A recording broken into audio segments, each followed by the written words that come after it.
Today is Tuesday, April 7th. It's also National No Housework Day, so go home and don't do your chores. Now over to some more announcements. Good afternoon, CvHS. Today's looking like a high of 47, low of 28. It's going to be sunny. Tomorrow is looking like a high of 50, low of 28. It's going to be sunny. Keep us outside, bugs. What time, JFK? Oh! Well, Lori and Jerry, this bill is pertaining to postseason tournaments and championships. Now, speaking with people who are involved in the world of high school athletics, they tell us that this is not new. This topic tends to come up at the end of every football and every basketball season. But this year, it could be more than just a conversation. Always good to have things on the table. A hot topic of conversation for high school sports is back in the mix. I know a lot of people feel like that should, that the competition should be balanced out a little bit more. But this time, it's going from the court to the state capitol. Senator Marty Flynn has put forth a bill that he says will create a fair playing field in the postseason. According to Flynn, the legislation would give the Pennsylvania Interscholastic Athletic Association, also known as the PIAA, the ability to establish separate playoff classifications and championship pathways for boundary and non-boundary schools. It's just tough, but it's also something that it comes along with sports, man. Sports is not a fair thing. Boundary schools essentially equates to public schools where the teams can only draw from a certain geographic area, and non-boundary schools include private schools that can cast a wide net for recruitment. In a statement, Senator Flynn says this often results in a significant competitive imbalance that we're seeing in certain sports, particularly in postseason play. He adds, our student athletes deserve a fair playing field, and this bill will deliver that to them. That's an argument point. Like, hey, you guys got kids not really from this community playing for you strictly for basketball, and our kids are, here for the whole shebang. I think it's awesome that they're having the conversation. Marcellus Gottwald watches a lot of these games as an analyst and color commentator for Sports Shooting Stars and believes something should be done.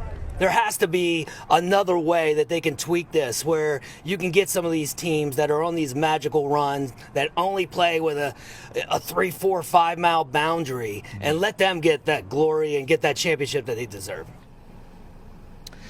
And we also spoke with Nate Leonard, the athletic director from Lancaster Catholic. He gives another perspective. In a statement he issued to News 8, he says, in part, I understand where the concerns are coming from, but I'm not sure a split actually solves them. In a lot of ways, it just creates a new set of questions about fairness and consistency. He goes on to say, if we're going to make a change this significant, it has to come from a deeper look at the full landscape of high school athletics. The goal should be long-term balance and opportunity for all student athletes. And you can read Nate's full statement on our website. That's WGAL.com. And in terms of what's next, the bill has been referred to the Education Committee for consideration. Reporting live here in York County, Michael Fuller, WGAL News.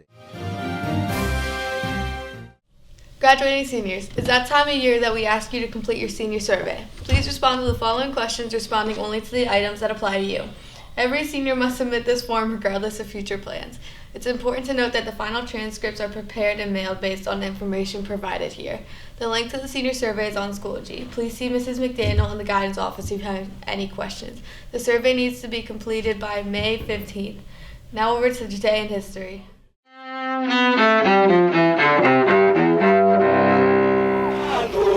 April 7th, 1994. Civil war erupts in Rwanda, a day after its leader and the president of Burundi are killed in a mysterious plane crash. In the months that follow, hundreds of thousands of minority Tutsis and Hutu intellectuals are slaughtered in the Central African country.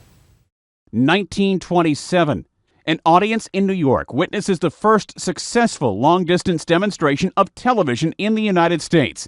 They see Commerce Secretary and future President Herbert Hoover in images transmitted via telephone lines from Washington.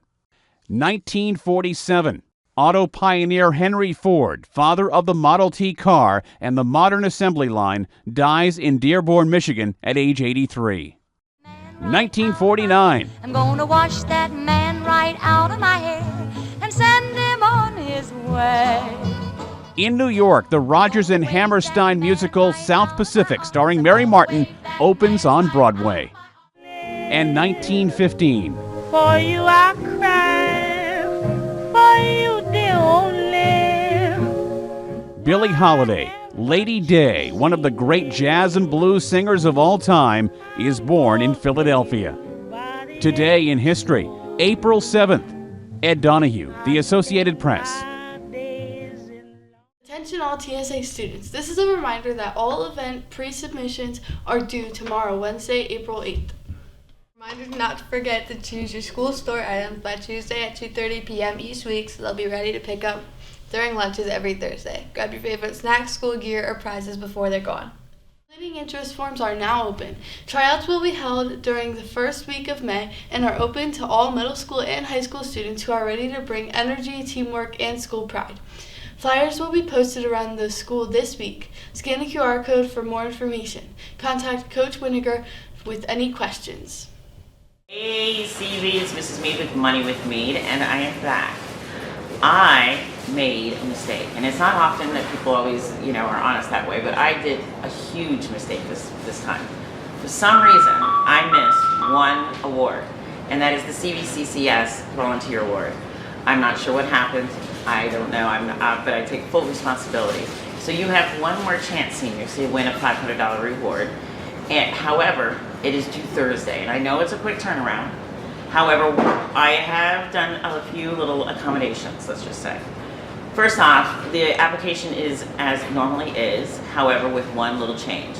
Instead of asking for 2 reference letters, the scholarship committee will actually provide some more additional information about you. So you do not need to have 2 reference letters for this one. So, CvCCS, Volunteer Award, and a lot of you have volunteer hours, so you may as well apply. However, you also have to have a career, or going to be in a career of servicing others, which is almost every career that I know of. So, seniors, last chance. Hop on board, get on the bus, and give me those applications on by Thursday at 3 p.m. Thanks a lot. Bye.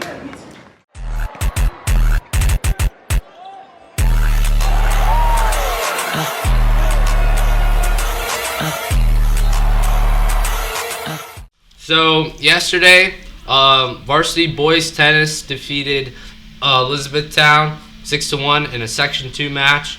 Myself and Boro Kirstic, we got like an 8-5 doubles win, and I got a 6-1, 6-0 win, and CJ Nugent got a 6-0, 6-0 win. So, and Daniel Supers got a 6-4, 6-2 win in singles. So congratulations to them, and we're looking strong against Donville. Yeah. Alright, sports for today. Our boys and girls track and field are away at Garden Spot starting at 4. JV and varsity boys lacrosse are home against Cedar Crest. Varsity at 4:15 and JV at 5:45. JV and varsity boys volleyball are away at Manheim Central. JV at 6 and varsity at 7:30. Now we're talking back to the anchors. Yeah, good stuff.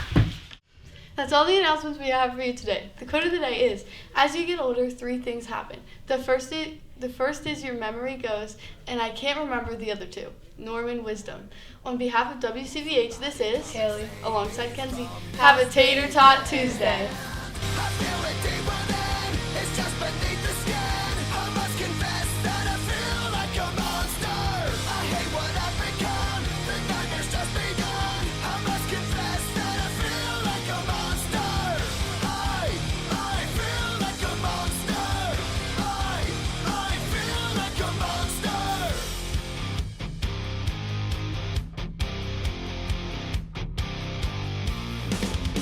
My secret side I keep hid under lock and key.